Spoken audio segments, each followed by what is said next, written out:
Probably not much. Yeah.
This is where it should be.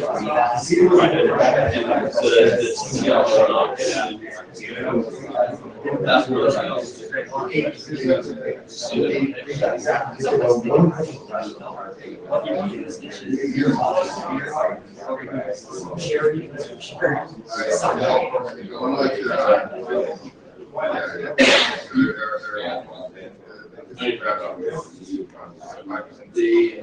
yeah, right. This is one of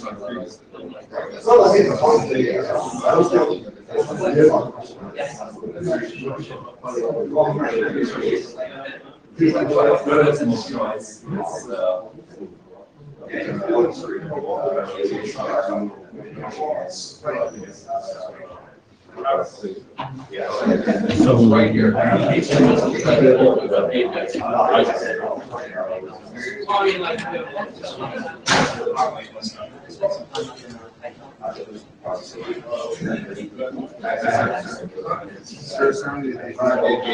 Yeah, because it used to steal that from somebody else.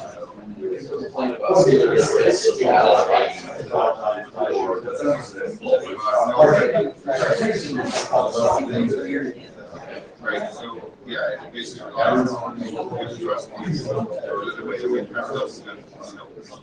sorry, even despite this, no problem.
So there's been a hush in the crowd. Apparently people realize what time it is. Dr. Jennings. All right, folks, let's go ahead and get started here. Order. So this is the Perc meeting. If by this point you haven't seen the note well, welcome to the IETF meeting. But hopefully you've been here most of the week and you know what this says. You know, if you know about IPR related to any of this, anything you say on the floor, any contribution you make, let us know, disclose. Reminder of our milestones, that September 26th one is coming up, so it'd be good to start getting toward working group last call in this framework document, if we're going to make that milestone. We'll see from the presentation today how close we feel we are on that. If not, we might have to talk to the AD about pushing out the date on that a little bit. But January 2017, so the remainders are in next year, so we should keep the tempo up and aim to meet those. We have adopted documents as of the last meeting or so for most of these, and I think most of these are on the agenda today. Still have a couple of gaps here. We need to figure out something with regard to this tunnel protocol, and we need to address the signaling a little bit more. So again, drafts welcome on integration with SIP and WebRTC, especially. This is the agenda today. Any bashes here?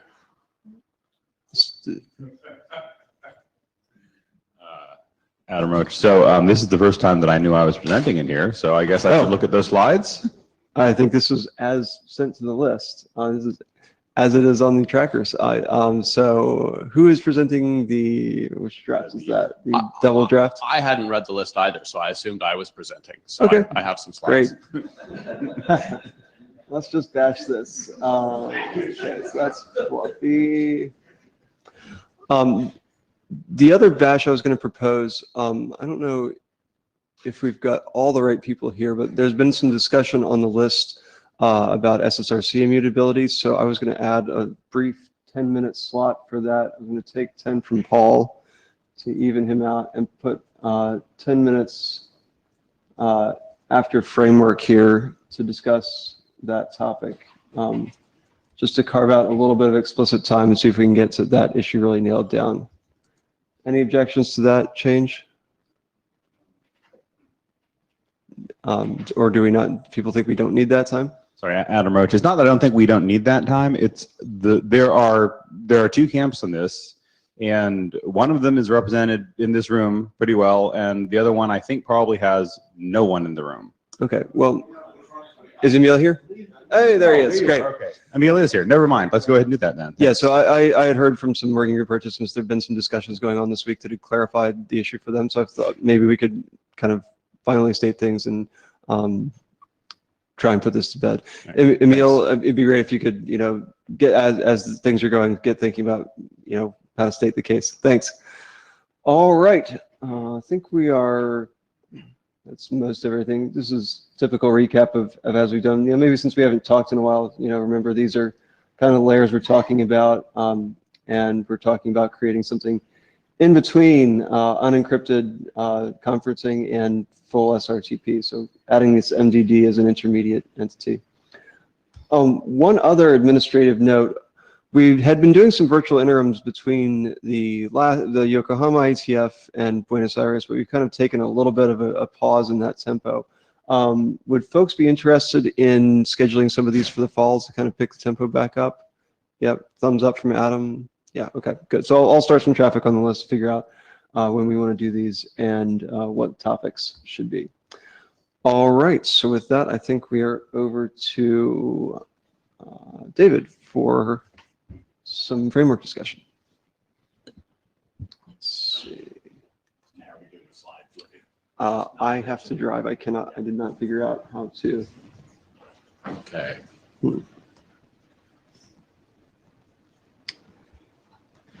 Magic of display technology.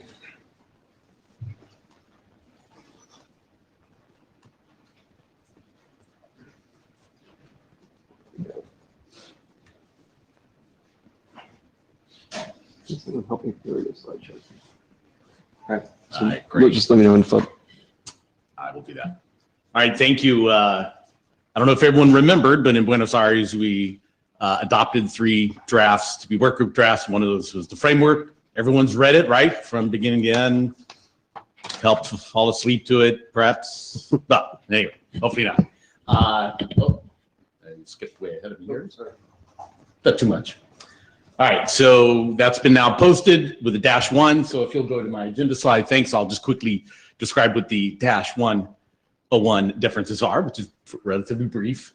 And then just in case you could use a refresher or you didn't actually get a chance to read it, I'll hit a few highlights and then talk about what action items or list of things we think we might want to add to it or might not, as the case may be. And perhaps that'll spur some discussion about whether or not the list has got enough on it or too much or otherwise. Okay, next slide. As far as what's changed, primarily might have caught a typo or two at the same time, but primarily went through, and I actually should have said, added a co-author, co-editor, Christian Gross, and also went through and to try to make it a little bit easier to follow with perhaps a few less overuse of acronyms, changed the MDD to be media distributor and the key management function or KMF to key distributor. And so I think all but maybe one or two places acronyms are not used for those, just so it's a little bit easier to read. And that's primarily it. Next slide. Sorry, question? Or, okay. So into the just a quick refresher, I think we're pretty good about it now, but certainly when we first started about this topic, it was always difficult to talk about the word trust, because what we really mean in the Perc sense is that there are entities we trust to have access to media, and if we're the keys that would give them access to that, and other entities which are not trusted that, but otherwise might be trusted to do quite a few other things, but just not trusted to have access to the media. And as we try to describe in the framework, for simplicity's sake, we took a very simple model, but of course you can imagine some various permutations of this, especially with the reference to an endpoint that might actually be something that terminates terminates Perc to non-Perc, could be a gateway, etc. But we're just generically speaking, refer to it as an endpoint. And with that, and then hopefully media distributor and key distributor being in the untrusted and trusted domains, hopefully makes sense. And so with that, next slide, continue on with the refresher. So again, diagram that's also in the framework as an example. We're talking now about two keys, right? Two sets of keys. The end-to-end media keys ultimately that are both selected and transmitted by the endpoints, and then hop-by-hop keys, which you might also see referred to as inner and outer respectively. They probably mostly in the double draft. Next, yes. So the end-to-end keys, the generation of them is still the responsibility of the transmitters, the endpoints on their forwarding of media. And the confidentiality of those, i.e. so that the untrusted media devices do not get access to those keys and therefore to the media that's being encrypted by them, those are protected, or if you will, the confidentiality is enabled by a key encryption key, or as you'll see referred to presently, because I think there's interest in finding another name for it, the EKT key. And the EKT diet draft being the right place to go, and will be discussed later this morning as well for those details. We mentioned, of course, that while it's neither required, it might be a really good idea, but we're not going to try to define what policy should or should not be followed, but certainly at least in the framework enable the possibility to change those keys during the life of a conference. And there may be several reasons you might think of, but maybe one obvious one when a new or old participant joins or leaves respectively might be a time to do that, as well as others. So we just want to make sure it works ultimately for that scenario. And I think go to the next slide. And then finally, where do the keys come from that I haven't already talked about, meaning the key encryption key, as well as in the design, the hop-by-hop keys between the endpoints and the media distributors, not between media distributors. Those come from again, previously referred to as the key management function, but we're just going to call them key distributors now. And that key distributor, we're going to talk about it in the context of the tunnel internet draft later for the most part, but that can live in, it's a logical function that can live in one or two places, or others perhaps we haven't thought of, but in an endpoint, i.e. distributed if you want to think of it that way, or in perhaps a centralized location, of which we've showed a scenario we think is kind of the sweet spot where it's perhaps on the enterprise whose employing multiple service providers to host their conferences. But again, ownership of the device is going to be ultimately trusted to give out all that end-to-end or key encryption, key material. And I think that's all I was planning to cover here. So I can go to the next slide. All right, so finally now to getting on to some things that we've identified thus far as action items, things that maybe either need to be added to the framework or if it makes sense, added to in a separate internet draft or some combination thereof. But I thought I would also first address one that we hadn't prioritized, but it was something that was always on our to-do list. And then maybe we had a first working list, if you will, that flared up on the mail list just in the last day or two. And that is what topologies in the 7667 draft, or RFC, does, given the requirements and constraints so far enumerated in our design, which ones qualify. So I think including, but may not be limited to, the point-to-point translator and the switching, I forgot what SFM stands for. Switching forwarding. Selective forwarding. Thank you. Even I keep using acronyms. No, in the 7667, either to use the wording from the 767, it talks about a common or a not common across the interfaces of a SFM.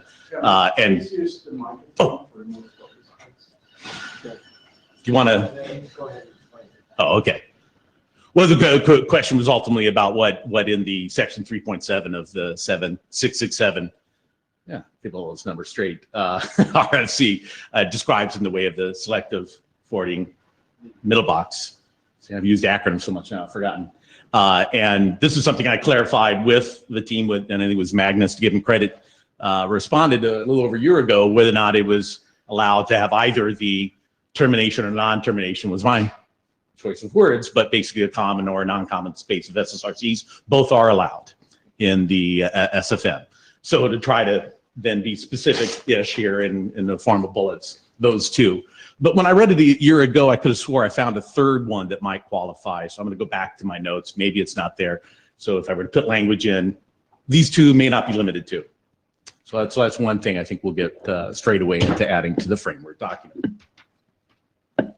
The other thing that we had kind of an open-ended, seemed like it wanted to be documented somewhere, or maybe not if the group feels otherwise, to put any shall nots or should nots in the way of header extensions that perhaps should not be ever encrypted. So the audio activity metric might be an obvious one, right? So that you might want to say, don't do that. Or maybe that's just so obvious it doesn't need a list, but put it down as a maybe. Ronnie Evan, I think it's a good suggestion, but I think you only need to specify the one that you definitely don't want the middle box to see, because the rest will be just like application decision, but at least the ones, that's what you want to at least to put. Okay. Colin Jennings, I think we need to get that somewhere too. That's one of the few remaining issues in double, is that we need to have this somewhere, or at least advice on when you receive a packet with both, what you do. And depending on which header. So yeah, I think something's needed here. I had a slide on that later. Okay. And I think this is my final slide of other stuff that we identified that maybe not in the order of any priority necessarily, given the order in which are listed here, but other things we identified was that, for example, I work for Jonathan, as does Jonathan Rosenberg, as does Colin, and he's double and triple booked and sometimes joins multiple meetings at the same time. And so how does our key distributor know which ones he's in, for example, as well as what resources, since I think last time we decided it was likely going to be, maybe it was an interim meeting, that the key distributor is going to be the one to initiate any tunnel to the media distributor. It would probably need to know what resources are being allocated to that particular conference. So some sort of conference specific, temporally short, probably information may need to be conveyed in this framework that's not yet written up in there. So that was one. Here's one that I think we captured due to somebody mentioning it on the mail list. And again, whether it's obvious now or talk about it later, if there was interest in having like an announcement server being an example, but something in which was allowed to send in media, just not receive it. Right, so participate in a one-way only sense in the otherwise end-to-end encryption running. About I think the first item, you're not really want to provide a conference-wide identifier. What you want really to do is to be able to identify to the key management, whatever you called it now, distributor, that to which conference you want to join. But that's not part of the Perc thing, that to do conference management in that term. Well, thank you for what it's worth. We did not intend that to mean conference management, but did we, do we have a gap that we need to fill, that some information the key distributor would need to know, whatever that is. I don't even want to define specific identifiers, but that some blob of information, so it knew, in my Jonathan example, which conferences he was in that hour. Right. And it might be plural. So I suspect that actually will come out of the work when we start talking about how to bind this to SIP and how to bind this to WebRTC. Okay. Right. So that was just a breadcrumb to keep it on our list somewhere. We did already start a section then, just to go to my last point. I didn't know if there, about any comments on the one-way media idea. Or any, don't bother, because I'm always happy to take action items off the list. Richard Barnes from the floor. So I mean, obviously, if you've got have this media distributor in the middle that can just not send the packets, there is the requirement you're interested in here, arranging the keying somehow, so that even if that guy screws up, this one-way entity can't decrypt whatever it gets. I would, okay, to put it in a way, based on what little we've talked about it, we would definitely want to make sure that was not possible. That even if it, okay, so that there would be something inherently in it that even if it got media the other direction, it would not be able to decrypt it. Okay. What's the use case here? Like an announcement server would be one. So imagine imagine you're on a conference where every time somebody joins, the cloud says, Helen Jennings joined the phone call. And that's run by the cloud service, and you don't really want the cloud service to have the keys to listen in on the conference. I mean, I think that's the general use case we're thinking about. So as I understand, so I guess this is actually a requirement that EKT, it seems, to allow you to independently just disseminate the directional keys. And I can't remember off the top of my head whether that currently is the case. But if it is the case and this is done, if it's not the case, then I guess it's a requirement in IETF that I guess probably what we were doing if we're going to bother to do anything. Jonathan Lennox, I'm curious how strong this requirement is. Like if we look at this and determine that this increases the complexity of the key management by an order of magnitude, are you willing to drop it? We captured in here because somebody brought it up on the list. It seemed cogent of an argument. No, if the room felt like that was complexity and opening security in a way that we'd like not to go there, okay. I doubt too many people would be upset. So. Yeah, I agree. We should look at the feasibility. While we're talking about key scheduling, I think I would like to flag that as something I think needs review and consistency, both in terms of how the keys are scheduled and how, which keys wrap which and how they get passed around, and in terms of just what we call the keys. I think something the authors, I would hope the authors of the various drafts could do is get around and at least align terminology on what keys are what. I think that this bullet is, to me, it looks like this bullet raises an issue which is not discussed, because the issue that is not discussed is we say that we want to that the MDD is not trusted with the media content, but this says that you don't trust him with the media distribution, because otherwise he wouldn't send to the announcement server the media, because he's only on part of he only needs to receive from him. He's not sending to him in terms of how he connects to him. But now you're saying, no, you don't trust him, he may send him something. And I think that's something we need to address, to decide what are our requirements in terms of how we trust the MDD in terms of media distribution. I mean, I'm assuming this is an end-to-end requirement for the purposes of this discussion. And the end-to-end requirement, therefore, is that you need different directional traffic keys. So the way that the way the DDoS SRTB works is you extract different traffic keys in each directions anyway. But as I think through this, I realized that this and I can't remember how EKT works, but it seems to me that this actually requires extracting 4 keys, namely you have to extract a RTP key in each direction and an SRT and an RTCP in each direction. Because presumably you do want the announcement server. I mean, I guess maybe you don't. The announcement server doesn't. Maybe the announcement server doesn't process RTCP or does it? So it's okay. Good. That's what I assumed. Right. We have 1 minute left in this slot. Okay. So yes. So let's maybe put a pin in this one. Okay. Yeah. So Yeah, I guess this is probably relatively straightforward, but it may require some substantial surgery to EKT. And I wouldn't necessarily make it a high priority personally, but, oh, sorry. So please be brief. Okay, I think you can steal some time from my slot. I don't need it now that we're moving the SRC conversation, so steal some time here. The use case that sort of drove this to the announcement server, I don't think it's that, I mean, this, as Ecker points out, EKT doesn't support this. This would complicate the key in EKT, but we could do it.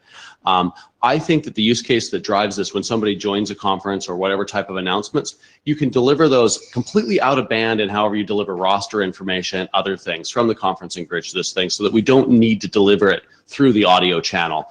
So I don't see a strong need for this, for me personally. Paul Jones. So what I had envisaged for this, so and I actually drafted out the syntax for it, was that what we would do is actually send down a direction indication in the EKT message that goes from the key server to the endpoints, so that when the endpoint receives an EKT message, not the EKT field attached to the actual media packets, but the EKT message that comes down from the key server down to the endpoint, it would actually have there would be a SPI value that would end. There's always a SPI value. There's, you can have I think 65,535 or so different SPIs, and no, it's only 15 bits. Sorry, 32,000. Anyway, so the SPI value would actually indicate. So you'd have a SPI value and have multiple keys, and there would also be a direction indication on that SPI field, and that would be a way of telling the endpoint, here's a key, but this is for receive only, right? And then that same entity would hand the announcement server or whatever a SPI value with the same SPI value with a key and say, for you, this is transmit only. And that was kind of the way I was thinking about doing it. So it isn't in EKT right now, but it would be really trivial to add without introducing a lot of complexity, I think. Add a motion, at the risk of designing from the floor, it occurs to me we already have hop by hop keys that we are using between the mixer and the MD, the media, what do we call it now? The media distributor and the endpoint. And so there might be a solution here where we don't have to open up EKT for surgery if we just use that one key instead of having, an additional end-to-end key for these types of things. Yeah, I think the overall point is we need to study the key schedule and see how hard this looks. Mozanetti, I think this was discussed last time, and one of the proposals was to actually maybe even 2 meetings ago. One of the proposals was to allow mixing of Perc and non-Perc media. So these send-only endpoints would not be anything to do with the Perc conference. They would just send regular SRTP as they do today, and the MDD would hop by hop them themselves, and it would just come in as a regular one single encryption layer scheme, not double. But I think one of the points mentioned was that it would be difficult for an endpoint receiving that stream to have any kind of trust. Like, clearly the MDD is forwarding it to it, so it knows it's not a random attack from anywhere, but it wouldn't know whether or not the media that's in there is a simple, harmless announcement tone, or it's Richard saying hell no. The answer is hell no.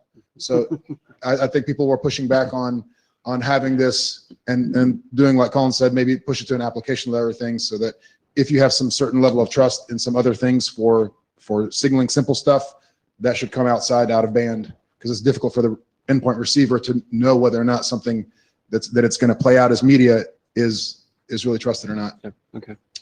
Shortening the action item list is probably welcome. All right, well, just in my final, I guess I'm over, but final moments here, we did start a section on identity trust. So in other words, those, that is really Joe's endpoint. How is that going to be enabled? And there's probably multiple options on that. So this is really a call to elaborate more on that and whatever's going on the identity front elsewhere in the IETF or WebRTC, all the above. So there's plenty of work to do. It's a short if nothing else, take away. And with that, I'm done. All right. Thank you, David. Somebody's taking notes, by the way? 'Cause Yes, we have 2 note takers. Thank you. Emil, would you like to come talk to us briefly about SSRCs and immutability? I just Or did you send me tried some? to put a couple of slides, talking points. Let's see. If you can't use the notes, okay? Did you send them to me in email? Maybe start talking and I'll see what I can do. Okay. So, how to start? So currently, Perc says that an MDD cannot rewrite SSRCs. There has been a lot of discussion around this. I'm one of the concerned parties because to me, this is quite problematic. So SSRC overrides today are primarily used for a few things, things like active speaker switching. Basically, you're always showing one SSRC as the main stage speaker, and the media distributor basically changes whoever goes into that SSRC. This is also used for things like last N. You always receive a set of SSRCs and in a larger conference, and the people who actually go into them are replaced by the media distributor. And then there's also simulcast. That is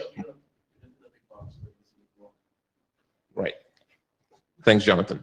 And then there's also, oh, thanks, Richard. Then there's also simulcast, which is the sender sends multiple layers, but only one of those layers goes to the receiver. And from the receiver perspective, this is a single coherent RTP stream.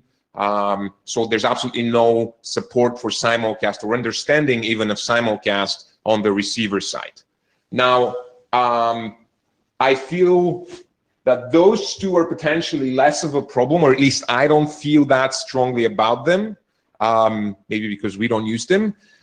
If anyone feels strongly about them, then they should speak up. I'm specifically concerned about the simulcast case because today, well, for various reasons, but maybe the one to begin with is today there's only one way to implement simulcast so that it would work with WebRTC, and that is SSRC overriding. Next slide, please. Now, there is a work in the IETF on, thanks. There is work on the IETF on implementing another way of doing simulcast and another way of presenting it to the receiver, and that way is based on RID. Now, there are a few concerns that I have with this. I'm not opposed to this approach at all, but the concerns that I have are, this is not clearly specified yet. So we do not have, I've talked to at least 7 or 8 different people today, and every time someone comes with a new nuance, no, it actually doesn't work exactly like this. It works a little bit like this. So this is not a very, this has work that has to be done on it before it's ready. So again, making it a dependency for the entire Perc group sounds a little bit risky to me at this stage. It is also implemented by no WebRTC implementation today. So neither Chrome nor Firefox nor Edge support the receiver side of this today. It is the motivation for me as an SFU implementer to add support for RIDs is also not very strong because it would not give me any new features outside of Perc. So to me, that basically just increases the cost of implementing and supporting Perc. And it's the same in my mind for browser implementers. Like, why would you do it given that you already have simulcast support in other ways? So it just increases the cost of Perc. And supported this one, I sort of thought it was implied by my arguments, but Mo said yesterday that if I thought it was a problem, I should explicitly state it. So here I go. If I, as an SFU implementer, want to support simulcast with RIDs, that would basically require me to have 2 branches of code, two ways, 2 implementations shipping concurrently, because I cannot rely on no endpoint starting to support simulcast reception tomorrow, right? There would be some that would have it at first and some that wouldn't. So for years and years, I would have to ship with 2 simulcast implementations. So all these arguments are not against RID. I want to make that clear. All these arguments are against making RID the only way you can use Perc. And next slide, please. This is the last one.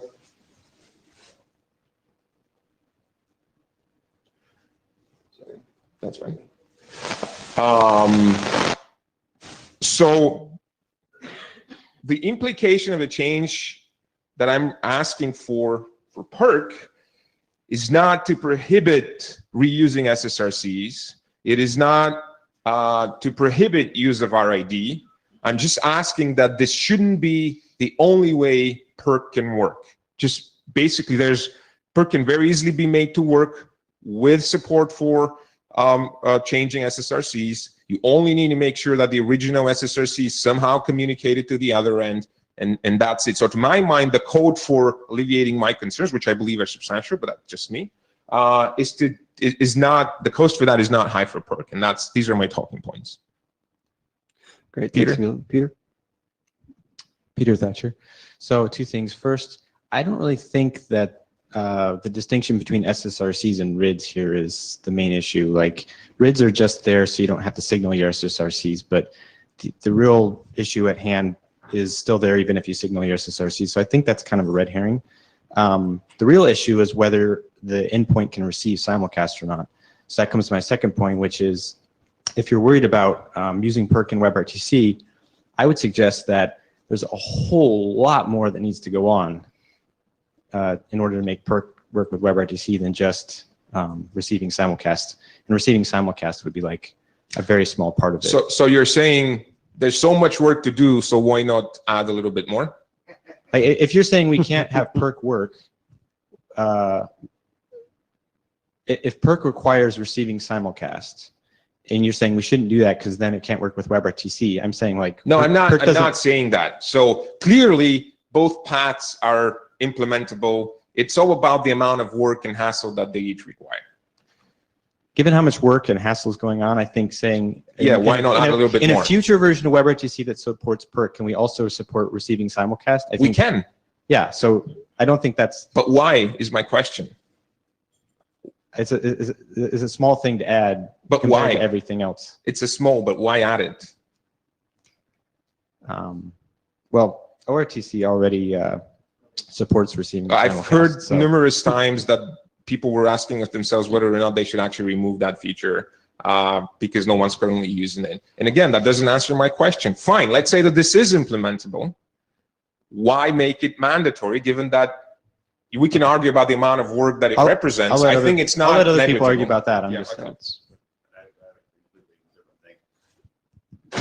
Adam Roach. So one of the key arguments you put up here, I'm not saying it's the only one, is that RID is not completely done yet, so we can't rely on it. Now, I'll point out the RID and simulcast work is significantly more mature than the Perc work at this time. The key drafts, there's one that is past working group last call, about to be in front of the IASG. The other two simulcast related drafts in MMusic are going into working group last call now. We are not working group last calling anything in this group anytime soon. So to claim that somehow the simulcast work is going to hold us up is, that doesn't match the facts on the ground. Now go back a slide. I'm not saying that it would hold it up. I'm saying that making it mandatory for Perc is unclear, it's unclear what we are subscribing to exactly and how much harder exactly this is making life to implementers. It's the specific thing. It's not clearly specified yet, implemented by no one currently, right? So Yep. it's ahead of Perc. So it's not blocking Perc. These first two bullets, No, it's not blocking. I'm not saying that it's blocking. that's what these first two bullets are saying. Those are not reasons. Take them off the table. Okay, so can I, exercise the chair's prerogative and ask a question here? Is anyone in the line, would anyone in line like to address the benefits of having immutable SSRCs? I think that would be a good thing to have. I'm sorry, the benefits of immutable SSRCs. I'm Colin Perkins. I'd partly like to address that question. Okay, great. So I think that there are, well, I have a sort of architectural comment and a comment on the technical specifics. Architecturally, it seems that we could implement this modular, my next comment, in either way. We're choosing in either way, either with the middle box rewriting the SSRCs or with immutable SSRCs. I believe to a large extent the discussion to have is where we want the complexity. Do we want receivers that are not aware of what's happening and the smarts in the middle box? Or do we want a simpler middle box and the receivers have to implement some extra features?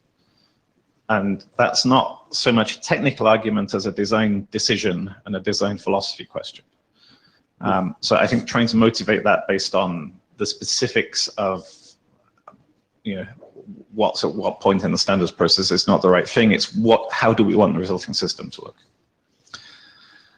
The technical point I had, up until you got to the very end of your comment, and then you says, well, of course we need to carry the original SSRCs. I thought this was fine. But that comment makes me very nervous. Because if you have two sources coming into the middle box and their SSRCs get rewritten and sent out, but the original SSRC is retained, what happens if they pick the same SSRC for the original SSRC? You can make them handle the not conflict, but what's the word? The collision. Because everything's being rewritten. No, it's very easy for the SFU to indicate that there's a collision to the endpoint. So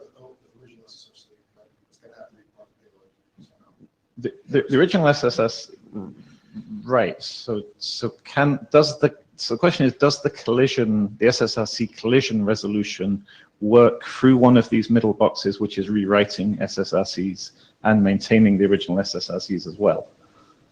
And does everyone implement that? yeah, Right, because yes, so there's something that needs to be defined there and make sure it works. It has to be a rule like CSRC, this new header field. No.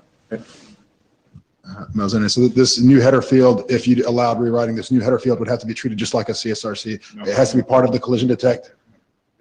This is not how CSRCs work. This is how things would have to work to have a common SSRC space. Yes. Everything Yeah. that's in that common space has to be checked against collision detection. My point is there's something to specify here. Oh, yeah. It's not as simple as just carrying the original SSRC. agreed. But that something is not necessarily very complicated either. So I thought I understood yesterday very clearly what you did. Now I'm more confused. So let me go back and say what I thought was your original main point. That if you go back up a couple of slides, the one that said the last in and then simulcast, the different active speaker switching last in and simulcast. Okay, so this is where I thought you were coming from. That in a particular non-Perc architecture today, in a particular way that an SFM is implemented, the architecture that you pick may be that you have 3 people joining the conference. You create, you get 3 M lines for the receivers, and you say this is always Emil, this is always Richard, this is always Mo. Okay, and then you're asking for send simulcast from each one of them. Yep. And WebRTC supports that just fine. So they're all sending you a couple of different qualities of themselves. Yep. And then the SFM is deciding which one to forward down to all the receivers. Correct. Send Big Emil, Little Mo, Little Richard. It'll keep sending different qualities to different people. But towards any one receiver, Richard is always still Richard, Emil's still always Emil, Mo's Yes. still always Mo. Correct. And the thing that's changing is the qualities of Richard, Emil, and Mo are changing. But to the receiver, it's kind of transparent because you're writing the SSRC. Yes. So at the media layer, there's just a single decoder pipeline. There's just a single Yes. instance of Richard. There's a single instance of Emil, single instance of Mo. And that decoder sees resolution changes happening, but you think resolution changes are supported fine by everything because it's just been there for a long time. What you're afraid of, though, is that if all of a sudden, every time you wanted to switch the quality of Richard, you have to send him a new SSRC that would whack the entire pipeline, the entire decoding pipeline for Richard. So you don't do that. Your SFM architecture is, no, I'll rewrite everything to keep your decoder instance up, and I'm just switching. It looks like resolution switches inside of the same media stream. Whereas all of a sudden, if you start switching SSRCs, then you see an entirely new source, and it tears down a lot of stuff and resets a lot of stuff. And that's why some architectures have chosen to do receive different qualities. I'm not going to call that receive simulcast because that to me is something totally different. This is receiving different qualities of someone, only one quality at a time, switching across different qualities of them. That's one way people can do that with SFMs today, right? And you think it's the only safe way because a lot of devices may not support, a lot of endpoints. No. The only way to do it with WebRTC today. It's explicitly forbidden. No, that's the other big confusion. Don't say receive simulcast because you're not talking about receiving multiple I qualities. mean simulcast awareness of the receiver. Okay, Switching maybe qualities. it is true that you can, Yes. okay, maybe it is true that you can make your receiver aware of the fact that there are multiple streams and have them change video tags on the receiver side. And we've actually tried to do that. And there's no way you can make it work well because at a WebRTC client level, you do not have enough information to do the switches at the right time and make them imperceptible and make them work so well as this thing works. So yes, not entirely impossible, but doesn't work well. Right. Okay. So given that backdrop, that's why you're rewriting to avoid tearing down pipelines at the receivers, to avoid the receivers doing a bunch of work that you think is going to impact the experience. Right? Yes, pretty much yes. Okay. But if the receivers were able to very quickly see and detect those SSRC changes and not have a disruptive experience with them, then you would be fine with that architecture, right? It's because they don't do that today. That's why you're worried about having that architecture in Perc. If you could, so if you want to have me not worried at all, then from tomorrow, every endpoint has to start supporting this and someone else has to do the work on my side. If I have to do the work, I'm a little bit worried. I'm still happy to do it. But maintaining two sorts of doing simulcast at the SFU is also a concern for me. And I'm not super hot about it. Okay, so just to make sure everybody's clear, the main thing that you're worried about is that a receiver, when he sees big and little Emil, when he sees a switching quality between big and little Emil, you want that switch to be the same SSRC. Yeah. You want to Same look like the resolution of the pipeline of switch from the original sender versus where if you're doing immutable SSRCs, that has to be an SSRC change. That's the core issue that. Yeah. Okay. So I'm going to give this 5 more minutes or so. So let's start wrapping up. So I don't even know how that would work with audio. But I just You want to don't need it for audio at all. Okay, fascinating. I think Bernard made a wrong statement there that WebRTC forbids receiving simulcast. That's simply not true. It does not require browsers to send it as all. Send it to me on the email list, please. Send it to me on the email list. Point to it. So I think the important thing to understand, a couple of things that are important here is one. Part of the reason there was many ways we could have done simulcast, and the way the browsers have decided to go forward in the simulcast and the specs and what many of them have committed to implementing is this grid-based approach, right? That's the direction we're going. And a big part of choosing that actually was that the alternative approach of a purely SSRC-based one was encumbered with some IPR that was easily avoided by going a different direction. The IETF generally prefers that. So that was one of the arguments in favor of using SSRC. The other thing that you haven't really approached is on this SSRC, we brought up a pretty serious splicing attack that can happen from a security point of view. And I don't understand how you fix that if you allow SSRC to be rewritten by the middle box. And we discussed that for a long time with a lot of slides on things. I just don't see how that's solved in this scenario. Okay, well, I don't know what the hack that is, so I'm not able to answer your question right now. I don't know if it applies to our case. Or to some other architectures. So I'm not. I mean, it's been brought up on the list before. There's No, slides that were presented by Erickson on it. Can you summarize briefly, Colin? So if the middle box can switch SSRCs, you can basically take packets from one person with their SSRC, pretend there are packets from another person with SSRC, and insert. So I have answered that command on the mailing list, and that is easily resolved by just having the original SSRC be communicated to the receiver as part of the packet. And how do they know which ones they're supposed to be expecting? Like at this point, you're asking the receiver to do the same thing as if you didn't do SSRC switching in the first place, right? You're asking for the type of change, the changes that the endpoint would have to do at that point would be the same as not allow the No, that's SSRC a to change. purely, no, there are no changes that need to be done. That is a change that is purely on the Perc layer. What I'm concerned about in the current situation, that your changes that Perc is requiring are on the simulcast layer. So in order to do Perc a certain way, you have to do simulcast. Endpoint has to do this on receiving it. It's a substantial change to what the endpoint would have to do on receiving it. It is So purely it's not part going of to the work Perc with the code. existing things that do simulcast today. It would have a Perc is huge not going to security work with hole. the existing things. This is purely part of the Perc code. Okay, but your argument, if you would like to be able to work with endpoints that do this simulcast stuff today. That's not what he said. Do you want to say it again for me so I understand? You want me to repeat what he said? Okay. As I understand what Emil is saying, is that he is going to need to maintain this mechanism in his code base until every endpoint which understands the new way, every endpoint that only understands the new way is gone, decommissioned. Sure. And so he does not want to have to maintain two independent, maintain and debug and quality test two independent simulcast implementations. So let me say what I was saying again. Okay. So for all of those endpoints that are using that old method, there is a huge security vulnerability, and I see no reason why the IETF should endorse that. I don't agree that there is one. Jonathan Lennox. So 2 points on this. First of all, I think what this is actually talking about is what RTP topologies we support.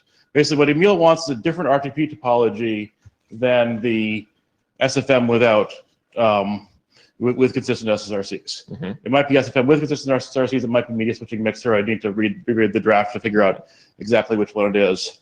I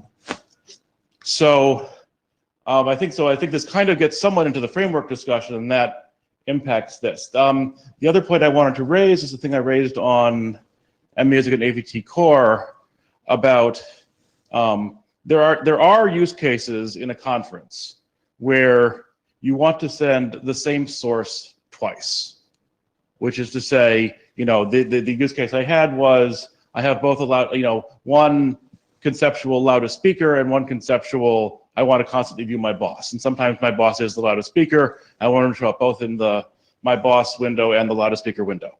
If you don't have SSRC rewriting, that's not, you need to have multiple mids for a single source, and everybody hates multiple mids for a single source. And I got a lot of pushback on that, which is we're either going to need multiple mids for a source or SSRC rewriting to get that use case to work.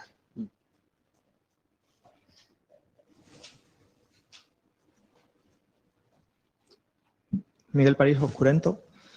Well, some people have suggested to solve this problem, the problem of the simulcast receiving it in the receiver side, and I don't agree with that. It could be a solution, but the problem is the quality of experience and the overhead added in the receivers. From our experience, the problem is that the bottlenecks is in the browser side. The browser side cannot decode a lot of streams.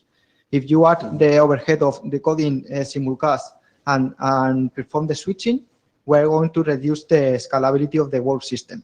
Okay, so from my point of view, I agree totally with Emil, and this must be done in the media distribution side. Nowadays, we need to rewrite the SSRC. There are another possibilities like use read or meet, but we should take into account that we have to have this possibility in the context of the WebRTC. So I think that now we should respond the question of why SSRC must be immutable. I don't understand why. Thank you. Agreed. Ronnie Evan. So I think that this discussion is maybe like Jonathan said, is more the discussion which topologies we support. And I think it's more than that, because it goes back to what our expectation. The point that you were making were that you prefer that the middle box will be smarter because you cannot count on the endpoint to support certain features. And that's the world I come from. I'm not from the WebRTC. I came from the world where you have multiple endpoints and then some middle box that does the conferencing.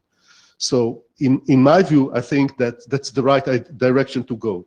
Now, I heard Colin's concern or what in the past Ericsson was said, and I think this is I mean, it says it's security that the middle box will pass something that it was not supposed to pass. And that's relevant for any implementation of a middle box, okay? And the reason we are making it here is the trust issue. And that's what I made in my previous content, is that we definitely defined that Perc is doing trust on the content of the media. We didn't say anything about whether the middle box is trusted in terms of what it sends to the users or not doesn't send to the users. And that's something we have to agree on. So if we say it's not trusted on what it will distribute, then I understand the point why you don't want to change, to allow to changing SSRC. Otherwise, I don't see the point for that. So, Paul Jones, just one comment on changing the SSRC values as a general thing. So we're doing two levels of encryption. One is hop by hop, one's end to end. If we change the SSRC, we could only do that on the hop by hop anyway. End to end, you're still going to get the same SSRC as the original sender, unless we're going to change SRTP. So as it's, even if we change it, the receiving endpoint is still going to have that original SSRC value. We've had that argument end to end. What we're currently doing, that's not SRTP. Like, you might want to make it work with your SRTP stack, but that doesn't mean it's SRTP. That's not SRTP. So the constraints of SRTP do not apply there. Well, right, but the point, my only point is you're going to get the original SSRC value, Yeah. regardless. Yeah, you are going to get it. Yeah. The question is, where do you get it? Do you get it? And that too. Is it going to be in an extension? Is it going to be part of the header? Does it mean that this is your source? Does it mean that it's your original source and you're only using it to validate identity? These are the differences. But there's no compromise in security nor breaking SRTP. Yeah, I'm not pointing out the security thing, other than just to say that it's there anyway. Same thing with, we did the sequence number rewriting. Okay? If we put it in a header extension, we're still getting the original sequence number value. So the original values are there. And then it becomes a question of how the endpoint's going to react to that. Does it use the outer values? Does it use the inner values? Those are things to think about. Whenever we change even the sequence numbers, or we change the SSRC values, either way, that's something that we haven't fully covered in the architecture document, for example. All right, I think I'd like to go ahead and wrap up now. Neil, thanks. I think return you to your seat. So what I'd like to get a feel for is whether people feel like they at least understand the same set of trade-offs. We at least have agreement on what the trade-offs are on the two sides here. So what I'm hearing here is that on the one side, if we continue to require that SSRCs are immutable, we have somewhat of a dependency on RID, perhaps a soft dependency. But there's some dependency nonetheless. And as Jonathan pointed out, we may have some issues with multiple MIDs. On the other hand, if we allow SSRs to be mutable, as Colin pointed out, we have some ambiguity and some complexity around how you select which SSRC you use, the original or the outer one. And as Colin raised, there may be some issues around splicing attacks that have been pointed out on the list. So does everyone feel like that's a fair summary of the trade-offs in the two cases? And Colin Perkins also raised we need to redefine how SSRC collision works. Yeah, some issues around collisions. Yeah, I was kind of wrapping that in, the whole issue of how you select and use the two values you get. Everyone feel that's a pretty fair summary of the trade-offs involved here? Okay, seeing nodding around the room. So given that, let me just take the sense of the room here. I'll take a quick hum, and the two options will be in keeping immutability as a requirement, and on the other hand, allowing SSRCs to be mutable in some cases. So if you're in favor of keeping a requirement that SSRCs are immutable, please hum now. If you'd be in favor of relaxing that and allowing mutability in some cases, please hum now.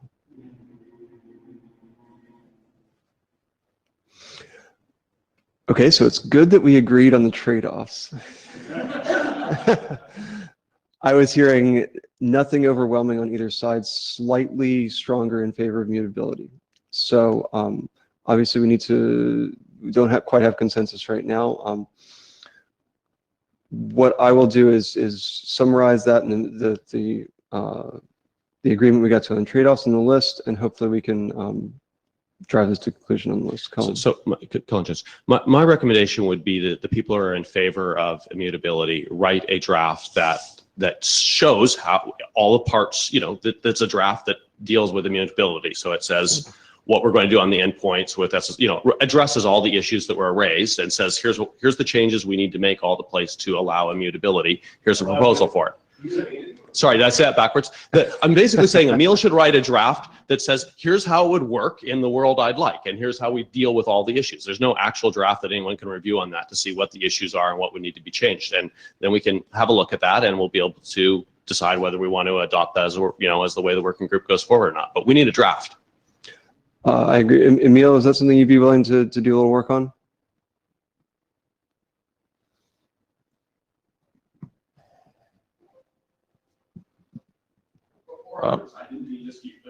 So are you asking me to define Perc fully with SSRC mutability? Yeah. So well, I think what we would need to know is what are the processing rules that an endpoint applies to select, to take two values and come out with one that it uses.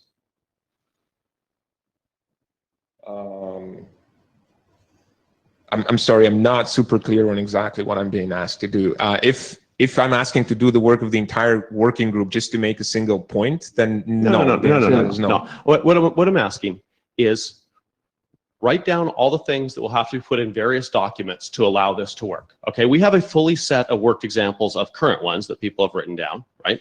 I mean, like you'd write, that document needs to change to allow the double needs to change to allow. Right. So if you're asking me to, but what I'm asking you to address is all the issues people have been raising about, and we're going to have to write a document that explains how the endpoints deal with these two SSRCs and how SSRC collision works and how splicing works and what you do in these things, right? Like I'm saying, write down what changes are needed for us to be able to. So you're asking me for a pull request on double that says here's how it can work. This is something you keep misunderstanding. Is a lot of things need to change, not just this one thing. It's not just we need to change a line in double that says you can change this. We need to describe what happens on the endpoints when this happens. And your statement that it's not SRTP anymore that we're using on the inside. I mean, that left me like, whoa, that's a pretty big change, right? So Colin, it is not SRTP, Colin. SRTP is not applied twice on RTP packets. So how about, Colin, if you could send a list of questions you have that ambiguity. When there is a draft, I will send a review of it. But no, I'm not setting it up ahead of time.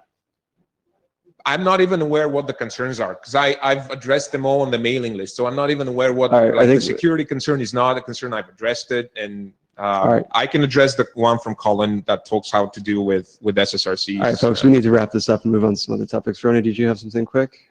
Yes, I think it's only my understanding what it's tied to is just to do the same for the SSRC as you're doing to the sequence number and explain also the issue. That's all that's need to be addressed because the other concern, the security concern, has nothing to do with this document. It has to do with the definition what Perc is. Yep. Colin Perkins, it might be useful if someone writes a draft that lists the concerns. Yes. Were you volunteering for that?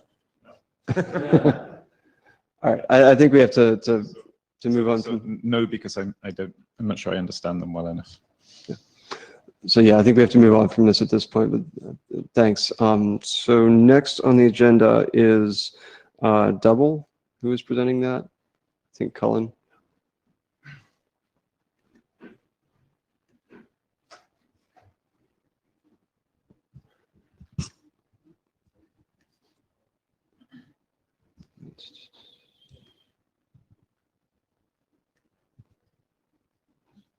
Is not.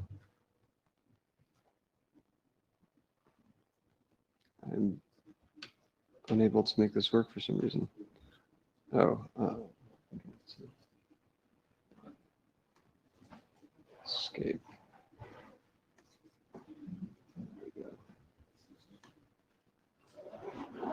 Before Cohen starts, I just wanted to point out I will send a document describing how the problems that were raised here will be resolved. Okay. Just to have it for the minutes, to have some closure on this. Thank you. All right, Colin, go ahead.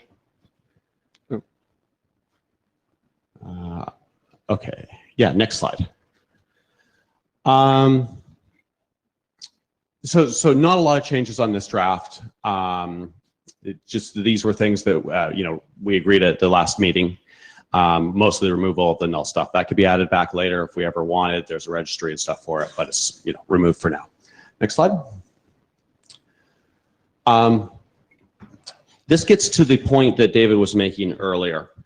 We have a sort of hand-wavy part of the draft where we know that it makes total sense for the client, for the mixer to insert some RTP header extensions, and we sort of suspect there might be some that we wouldn't want it to insert, or more. And then we have the issue of if you found a given header extension that had been inserted by the original client and by the mixer, which one do you do?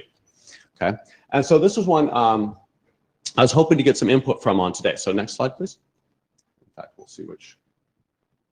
No, back slide. Okay, we got a different. You got an old version of slides, but it's fine. Doesn't matter. So an example of one which clearly we want the mixer to be able to, or the media distributor to insert, would be the mixer to client audio levels. Okay, that's something that if you believe this had. No, this client. There is no mixer. There's no mixer, so there's no such information. Okay, so we don't need this one. So the client is going to insert a client to mixer level, right? Do you want the MDD to copy the values it finds in there into a mixer to client level? It doesn't even know what's the audio. It doesn't see the audio, so it cannot do it. It knows it's audio. It knows what to do with it, right? It's outside. No, so it only gets the information from the client to mixer. That's the only thing that it can pass forward. There's nothing else. Okay, so it has the information. So no need for that one then. Okay, fine.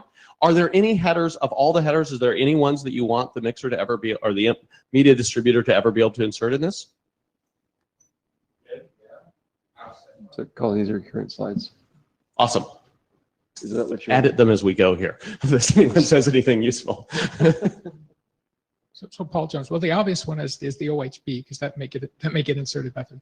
Oh, sure. The OHP, obviously, yes. Yeah. So, Jonathan, so the mid is the answer. Okay. Mid is absolutely. I mean, mid is absolutely required for this to work with bundle. Yep. No question about it. That's there's. So I'm going to ask this two questions. I'm glad to get feedback from everybody here.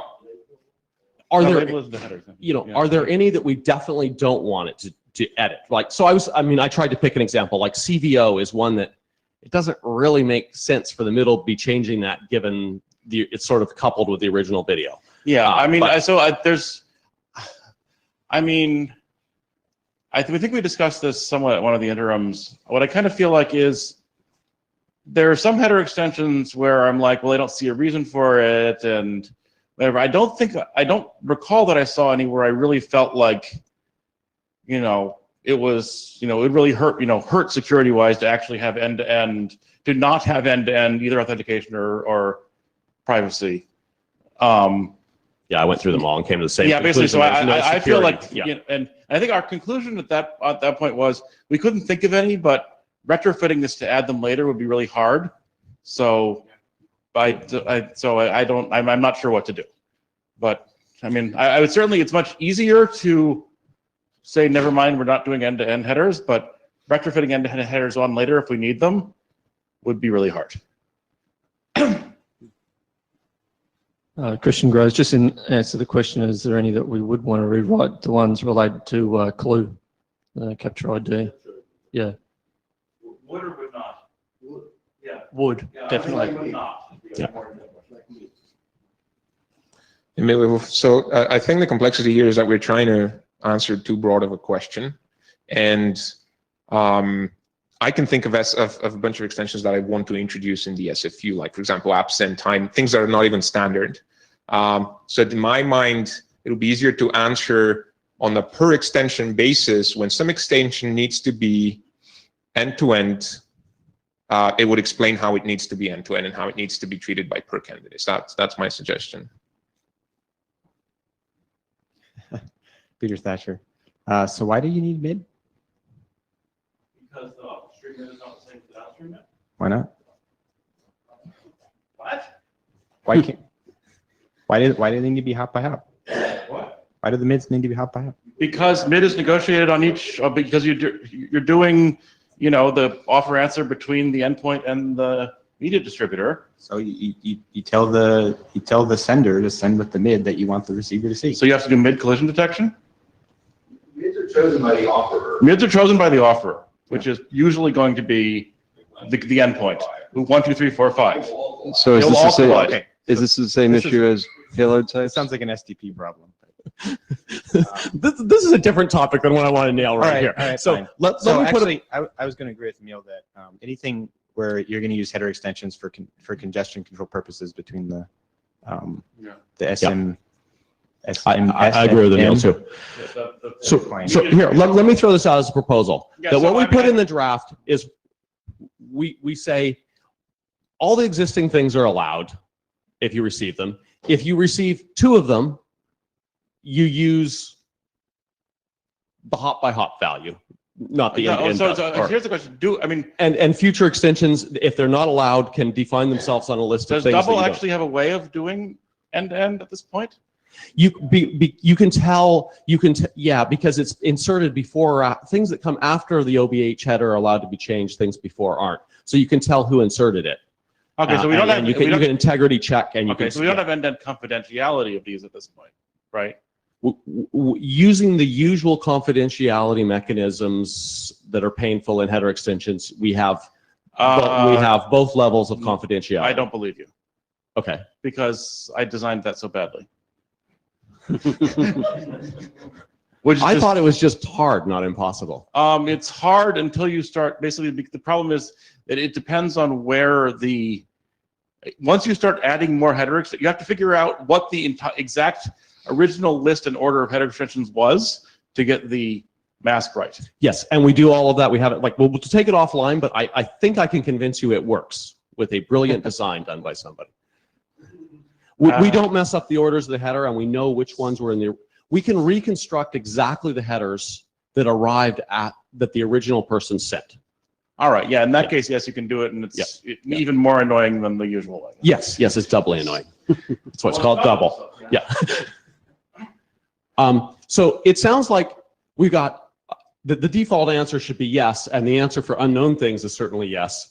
Is there anything in the no category? Otherwise, I'm just going to write this draft up as basically yes. I'm sorry, this is, yes, you use the hop by hop value? Yes, you're allowed to, the mixer's allowed to change all of these basically. Overwrite the end-to-end. Overwrite the end-to-end one, yeah. Harald Oderström, is there any extension for which there's a security concern if the forwarder is able to rewrite it? I think both Jonathan and I went through those and read them and it didn't look like it to either of us, but if there is, it clearly has to be listed here as, and checked as not allowed. And there may be ones in the future too, right? We got to. If we're okay with stating that Perc does not give any security guarantees on header extensions against sabotage by the middle box, then we're fine. Okay. Ronnie Evans, so here's the problem. The client to mixer one, then on one hand, the mixer needs to see it. On the other hand, you shouldn't change the value because that will be like changing who you will see, which is like the splicing thing that you have.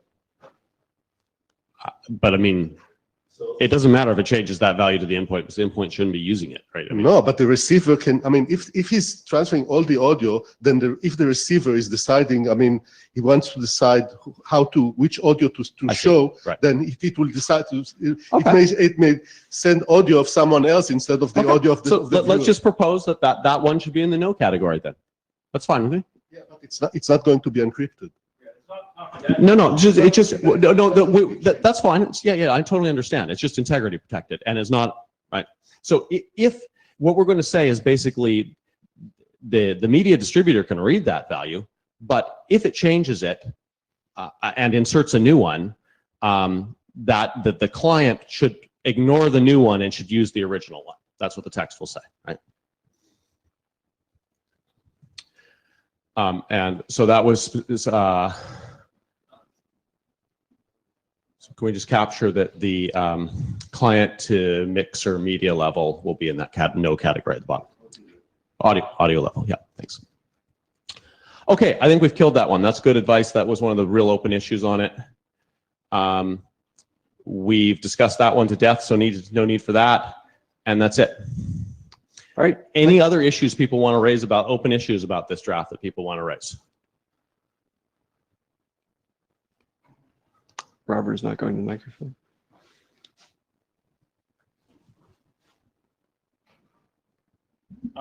John, thanks. I mean, maybe this is a little bit related to your X here, which is to say, I think in Emil's architecture, if we rewrite SRCs, then it will also be useful to rewrite timestamps. Same mechanism, but I think that's much less of a security consideration for you because that's just like sequence numbers. Right. I mean, this is the draft is like how we would change this draft to support both those changes is really obvious, right? We just you know allow it to change them. We keep the original values and the original header values. So, well, like the changes to this draft to support Emil's like plan is very minimal. Yeah. So that's not a big deal. Okay. Yeah. Well, I'm just saying that if we do that, then we'd also probably need timestamps as well. Yeah. But I mean, I think that's what I'm asking Emil for is like, hey, write down all the stuff we're going to need to make this work. Yeah. That's it. All right. Thank you, Colin. Next up is Tunnel, which I think is Paul. Let me see.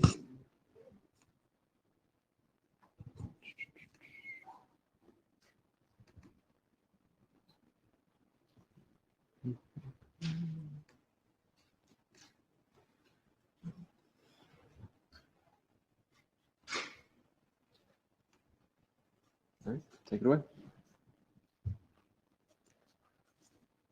Okay. All right. So this is just a summary of what's changed in the 03 draft. So hopefully you can hear me this time. We modified the size, modified the protocol, reduced the size of the messages. That was one thing that we did, and that was primarily to address the MTU issues. And there's a section that was added on MTU. We added the protocol changed a little bit, so we also have a data type registry we proposed for IANA, and we changed terminology, and that's basically it. That was changed on the draft. We'll go to the next slide. So the more important stuff that I want to talk about is not so much that what we changed on the draft, which we can go through in detail. I've got backup slides if we wanted, but I don't think we need to spend time for that. The real question is here.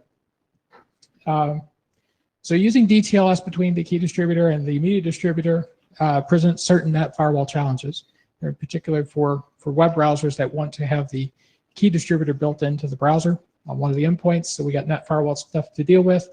The current protocol is limited in terms of extensibility, and the primary reason for that is that we're associating certain messages with certain DTLS events.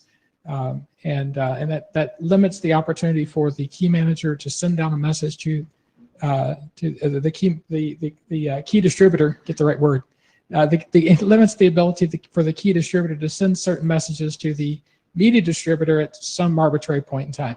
That's really the issue. So we don't have a need in the protocol today for that, but should we? We don't have a way to do it. So then the question to the group is, there's also a point here on DTLS 1.3. So the way that 1.3 is actually going to change, and it's probably going to mean that the way that we have the protocol currently designed won't work. There's an easy fix for it in that you change it to say that you can send these messages when you send the EKT message down to the endpoint. So there's a solution, but in general, it's still a good idea to kind of get away from having a dependency on the behavior of DTLS for the protocol. So it's been proposed, we had discussions on the list this last week or this week, that we have either a TLS connection or maybe a data channel. If you want to go to the next slide. So the first proposal is maybe we consider replacing the tunnel protocol with a TLS connection. And over that TLS connection, we would have a fairly trivial protocol. It wouldn't be complicated. It would look a whole lot like what's in the current draft now. And we could replace the thing that's called the association ID. And actually, for this, we'd still have the association ID. But we could use association ID 0 to indicate that this is a a specific message that relates to all of the DTLS associations. Or for example, rather than have the MDD advertise its supported profiles with every DTLS connection, you can do that one time when it sets up the connection. So you can go to the next slide. And so this could be the protocol, right? If we run it over TLS, we could have this. There'd be an association identifier, and then basically it's a tag length value message that follows. And of course, this is just something very simple I put together. The next slide. Okay. This just shows what the flow would look like if we're using TLS. So you set up the TLS connection, and then you send over the supported profiles, and then you've got all the tunneling messages that go back and forth. Next slide. All right, so the other alternative is that we use a WebRTC data channel. And the reason for this proposal is that web browsers are already going to have a data channel. They've got all the stack built into the browser anyway. This would put a certain amount of additional effort on the key distributor, because the key distributor wouldn't, I wouldn't expect the key distributor today to certainly have a data channel stack. So there is going to be a certain amount of work. We have to get that chunk of stuff put into the key distributor. But we can also get rid of the association identifier, and we can actually use the stream ID in place of that. So that would be a kind of a nice thing. That would actually reduce the protocol a little bit in terms of complexity. So we get rid of an additional identifier, just use the stream ID that's in SCTP. And again, we can have a fairly trivial protocol. So if you look at the next slide, these are a few of the options I looked at for data channels. We could have n different reliable SCTP channels. We could have n different unreliable SCTP channels plus one control channel. And we could have one reliable stream over which we send everything, which would sort of look like the way that SCTP or the TCP at the TLS example looked like. So these are three options. There may be some others that I didn't think to enumerate. So Ecker, you have a question? Yeah, so I guess is that two things. First of all, I guess there seems to be an implicit assumption that there has to be exactly one channel, and I don't understand why that would be the case. There's a much more natural design here, which is to have one channel over which the DTLS stuff is tunneled, and then use web services to carry all the control information. I guess I don't understand, like, why are we trying, like everyone else, like the entire IETF, when they want to design like a channel, like a control system, like uses the web, and so why are we like not doing that? So why are we not having there's 30 participants in the conference, and why you're asking why we don't open 30 channels? No, you seem to be assuming, though that would actually be fine too, but you seem to be assuming that the DTLS packets that are being tunneled have to go over the same channel as the control information that goes back and forth to the MDD. Why? Well, so there was a decision made to use DTLS SRTP to the MDD, right? Now the question is, how do we get that data packets to the key manager, right? So yes. So then the question, you could open one channel per DTLS. I'm not debating that. What I'm saying, I mean, I'm happy to do it at some other point, but I'm not for now. What I'm saying is that there are two classes of information here. There's the information which is being just transited through the MDD and essentially being synced into the and then being synced into the KMF. And then there is the information that is being sent from the KMF to the MDD directly to control the MDD. Or frankly, the other way around, in probably any putative future design. Those do not have to be on the same network connection. And so so the ones that are on the same, the DTLS packets and any RTP packets you might be sending that are just being forwarded back and forth to the MDD, absent the sort of networking considerations that Colin raised about having multiple NATs, it would actually be very natural to simply have n connections. And the only reason not to do that is these like port exhaustion networking issues. But it's extremely unnatural to have the control channel be over that channel. That's not how you would ordinarily design things. So why are you assuming these have to be in the same network connection? Well, the primary reason was we're coupling the DTLS SRTP traffic with the control traffic that comes back to the MDD, because in the original design, we're using DTLS just raw over the wire, right? Yeah. And so it fit well, right? Another reason is if you're able to keep the DTLS traffic and the key information that the MDD needs somewhat coupled together, there's convenience in that. If you don't do that, then you could have a completely separate connection of whatever sort. It wouldn't matter. But then the question is, what would be the benefit of doing that? Benefit of doing that would be that then you could conveniently use HTTPS REST for the control channel, which makes like the system much easier to work on. I mean, you have one thing which is basically like a low-level networking thing, which just has to tunnel the DTLS packets in and out. And I say the only reason not to have that be individual connections is like basically network operational issues. Well, REST.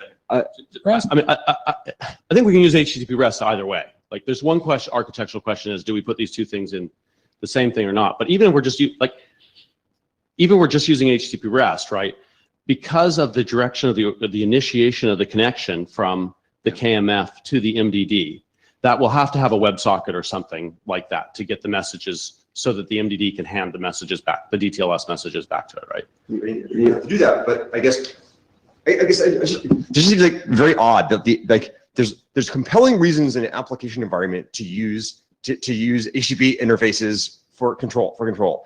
And those reasons do not obtain to the networking of plumbing the DTLS packets around. So like, there's the stuff that's up here that is control, and the stuff that's down here that is networking, and so there's the two designs. When you put them on the same channel, then either you take the control stuff and you drive it all the way down to the ridiculous networking stuff, or you take the network stuff and drive it all the way to the control channel and back down. And neither of those makes any sense. So maybe we should get away from this word control channel. The only thing we're doing is exchanging keys.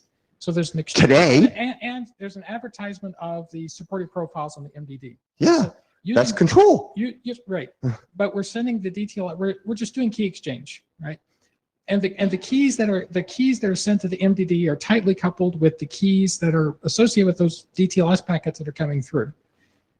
You can't use HTTP because you can't get through the firewall, right? You could from the browser to the MDD, but you can't from the MDD to the browser. No, I understand. What I'm saying is you pull up a TLS connection or something between the KMF and the MDD, and Right. use that for all the DTLS packets, and you pull up a web services connection, or whatever HTTPS and WebSockets if you need notifications, and use that for all the control traffic, and you have identifiers that tie those two together.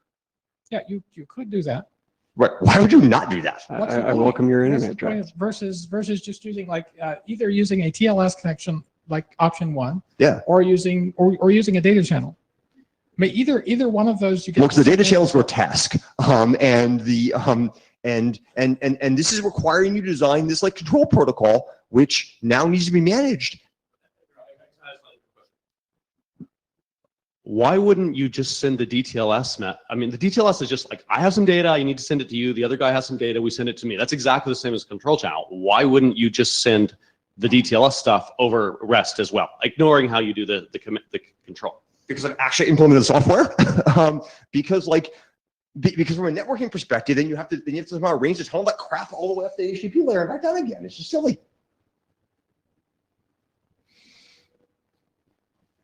Like, No, just think about how the implementation actually works in your stack. Yeah, I got some data. Yeah. Block of binary data that I need to send to a server. Like, I put that in Yeah. base 64 encoded send it. so having thought a little bit about how to implement this, like the DTLS packets you're getting are not like they're tunneled things. They're not like you don't have the stack you're passing them to hooked up to the wire. You've got this hermetic DTLS stack that you're passing them down. So it's like inherently application there because it's not wired to the network at all. And so pass it however you like. I think the more interesting thing is like you do need this async. You need the server to be the MDD to be able to asynchronously send stuff out to the KMF. And so they think the transport properties are much more interesting than the layering properties. Well, I mean, so to me, it seems clear that like a REST API would, I totally see how a REST API makes sense for fetching the capabilities of the server and posting keys up to the server. But it's not really clear to me that passing DTLS messages around in HTTP makes sense from a transport point of view, not from any sort of layering argument. Well, okay, so I mean, I guess maybe I have the unusual advantage of actually having implemented the stack in Firefox, so I know how it works. But there's like a bunch of straightforward networking crap in transport layer doing the TLS tunneling be extremely straightforward if you just stack transport layers directly. But if I have to plumb that crap in the HTTP stack, it's going to be an enormous hassle.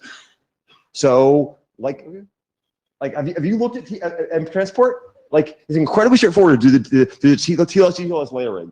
And if I have to put that in the WebSocket, it's going to be a nightmare. It's got to go, Neko. Yeah, no, it's for architecture, that's correct. But I mean, that's like how Chrome works too. So what's your proposal is that it goes over TLS? My proposal would be to have one protocol, which is a simple encapsulation protocol, whose only job it is to take the DTLS packets and associate them to a connection identifier, and you use it. There's an outbound TLS connection from the KMF to the MDD, and all of the DTLS traffic is carried over that, and all there is affiliation information to pass to frame those DTLS connections. And then there's an entirely separate web services interface which is defined for control. So can we go back a few slides to the previous proposal? This one? No, keep going back to that one. So right there, one more forward.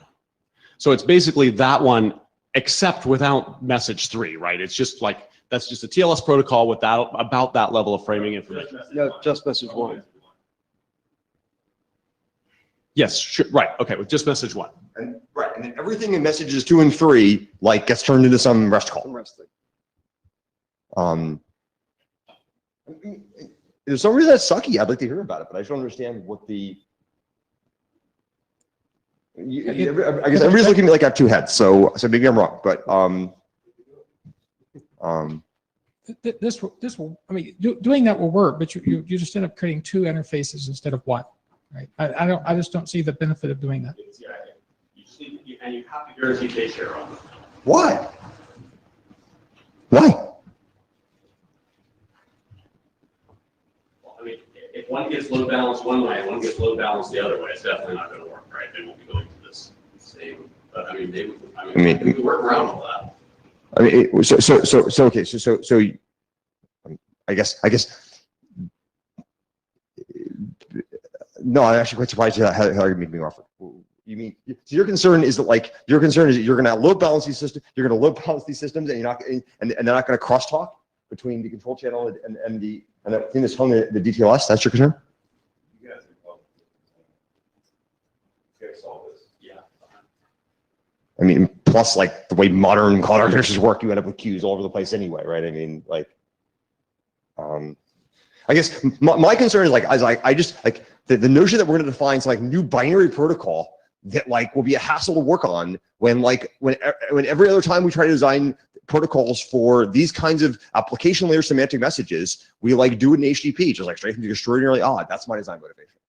Is now, yes. But fine. But yes, if we're choosing between these two things with those 2 channels, then clearly the TLS one is dominant. There's 1 channel. So yeah, I think it works. I think the reason you're getting kind of an odd reaction is that in a vacuum, saying use web services for this would be fine if it were sufficient, but it's not sufficient. We need more than that, obviously. And so the prospect that then we have something where we could do a solution that takes care of all of it, or we could do a solution that takes care of some of it and then throw web services in, almost feels a little gratuitous. It almost seems like we're pushing that in artificially. So. Right.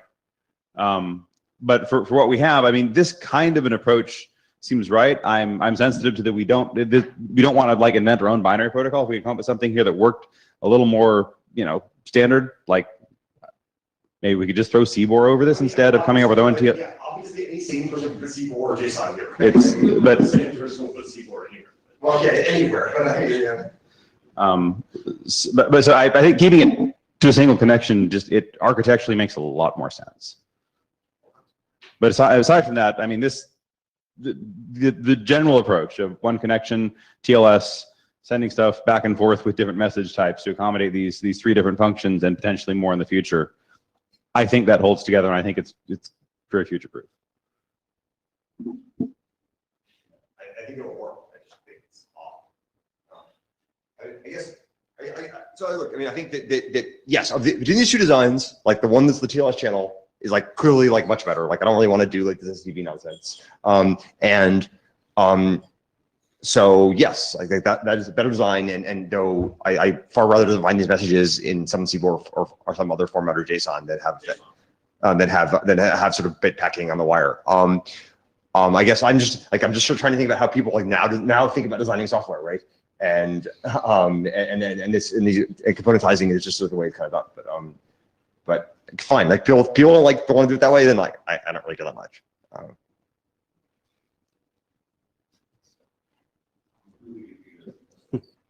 So I guess that we beat the horse, but I don't have a resolution. So I think there's agreement to have a single connection. Then the question is whether we want to have TLS or we want to use data channels. I didn't actually hear anyone up here speaking in favor of data channels. I've kind of changed my view on that as well. I no longer think it's a good idea. Okay. Hecker spoke kind of strongly against them, and I think he was the one who came with the idea in the first place. So I really think that any of the proponents were, kind of washed out in that conversation. Okay, so I think we're down to a single alternative one. TLS connection. We're down to talking about what the format and framing of that's going to look like. And this is not the place for that. It's an on-list discussion. Right, and I don't take it as a foregone conclusion whether it's one connection or two, right? Like with TLS, like we could have TLS in separate web services, or I mean, you come to a conclusion on that? I don't feel strongly about it, but it feels like the wrong direction. So are we in agreement at least that the tunneling of the DTLS messages as opposed to the control messages is appropriate for, should just be done over TLS, some simple framing over TLS? Thumbs up, thumbs up. Probably the only way to do it. Okay. Is this mic live? Yeah. So, and I think that what that does tell you is that regardless of whether you want to have two channels or one, you will need an association ID, some way to talk about those DTLS connections, which I think is in your slide, because now they're not being associated with anything inherently, and you don't have multi-stream anymore, right? So yeah. Yep. Okay. All right. So I'll start working on text that goes along these lines, and we can hash it out on the lists or in the interim meetings. All right. Okay. All right, Thanks a lot, Paul. All right, and our last topic is EKT. We have 23 minutes. And I will pull up your Google Slides. I don't think I changed these ones on you. Maybe.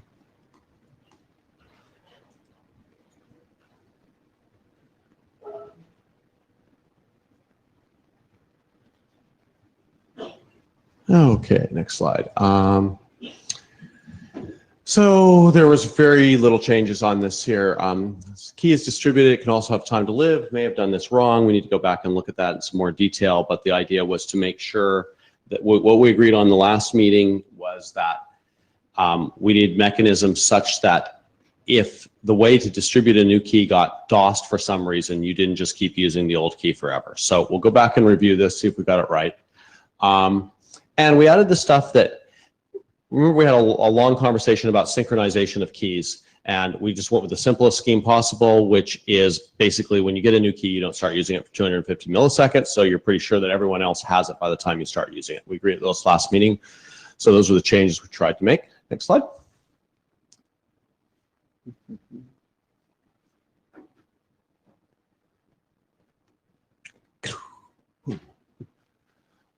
As I started to add this time to live stuff, a little bit of discussion with people on side led to the quickly, like some people had thought it was an absolute time, some people thought it was relative, or I assumed it was relative time.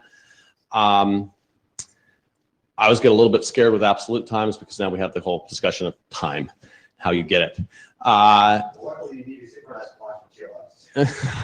So, I mean, anyone have any strong opinions on this? Give me some advice of which way we should go on this. Anyone? Relative?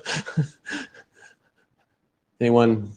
Yeah, okay. It seemed like no one cared when I was writing it, and so I'm going to leave it as relative unless somebody speaks in favor. Next.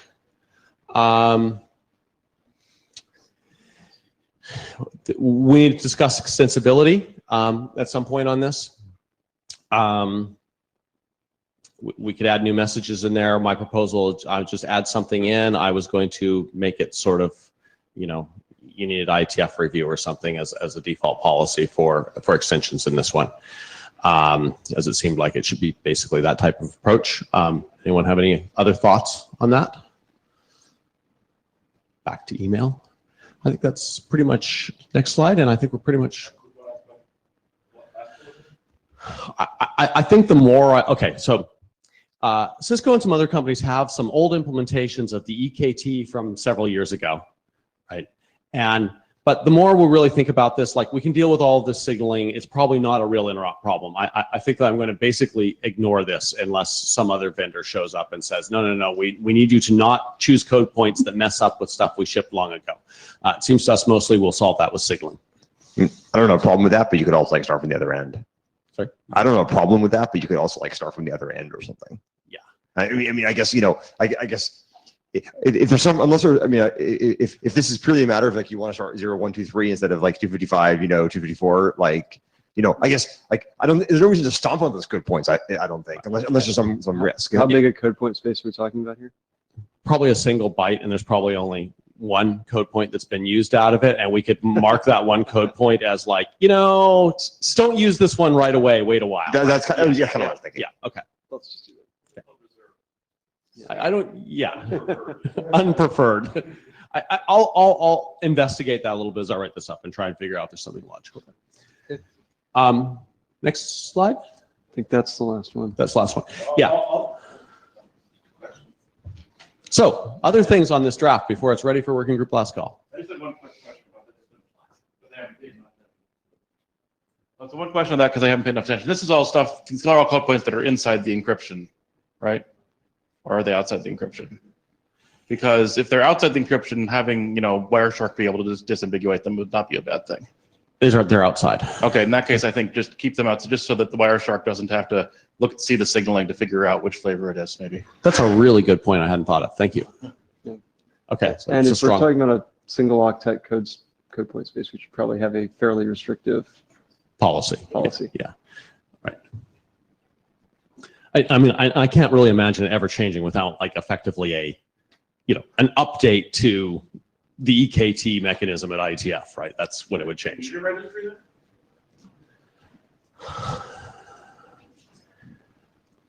I think it's a very convenient way of managing the spot, but yeah. Yeah.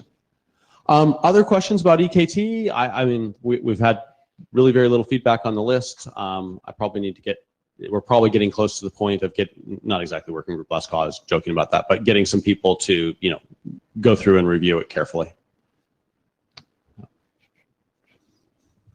So I'm not seeing a bunch of big technical changes being proposed in this round. No, this is where cleaning up nits. Would this be an appropriate point in time for people to do some reviews of it? Yeah. Could I have a couple of volunteers to do reviews? Thank you, Ecker. Ecker volunteers, Russ volunteers, Jonathan. It's short. It's on a diet. Been on a diet. It's short now. Okay, Jonathan. All right, thanks.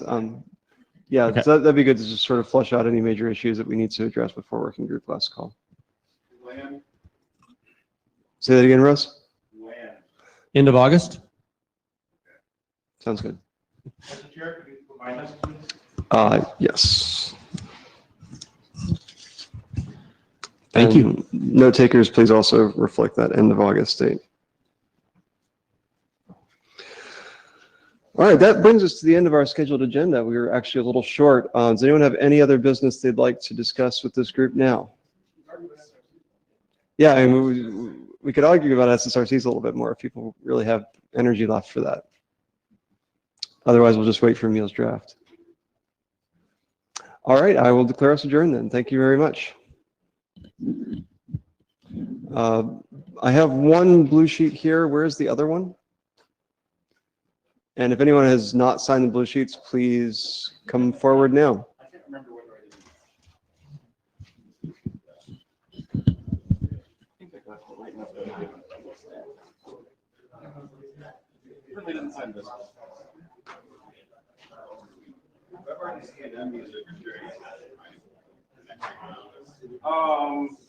WebRTC is canceled. RTC well. I can't even hear a different thing you say.